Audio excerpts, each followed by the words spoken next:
এনে কেডা শিরমিয়া কি খাইতাছ এডি? রস। হ্যাঁ রস। তুমি এখানে রস খেতেই চাও? হ্যাঁ এটা তো ঠিক না, পরের গাছে রস খাও। আমার নিজের গাছে। তোমার নিজের গাছে রস এটা? হ্যাঁ। তো তোমার একটু দর্শকে তোমার দেখতে চাই, একটু এদিকে চাও।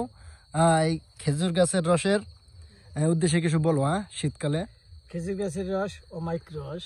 হ্যাঁ খেজুর গাছের রস খেলে মানুষের শারীরিক অবস্থা ভালো থাকে। আচ্ছা খেজুর গাছের গুড় খেলে মানুষের শারীরিক অবস্থা ভালো থাকে। আচ্ছা অনেক মানুষের টাকা বেগরও খেজুরের রস এবং মিঠাই খাইতে পারে না। আচ্ছা হ্যাঁ, যার যার প্রয়োজন হয় আমাদের বাড়ি খোয়াজপুর 4 নম্বর ওয়ার্ড। আচ্ছা আসবেন বাউরপার গ্রাম ব্যাপারী বাড়ি। আচ্ছা যার রস লাগে টাকা লাগবে না, বিনা টাকায় রস পাবেন ইনশাআল্লাহ। এই এই যারা বিদেশে থাকে তাদের সম্পর্কে কিছু বলো। হ্যাঁ যেহেতু তোমার ভিডিও তারা দেখে। বিদেশি যারা আছেন আচ্ছা তারা আমাদের জন্য দোয়া করবেন, আপনাদের জন্য আমরা দোয়া করি।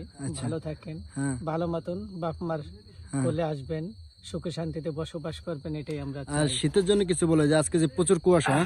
প্রচুর কুয়াশা হ্যাঁ। শীতে, আর শারীরিক অবস্থা অনেকেরই ভালো না। আচ্ছা সবাই যেন ভালো থাকে। আচ্ছা শীতের আকাঙ্ক্ষী।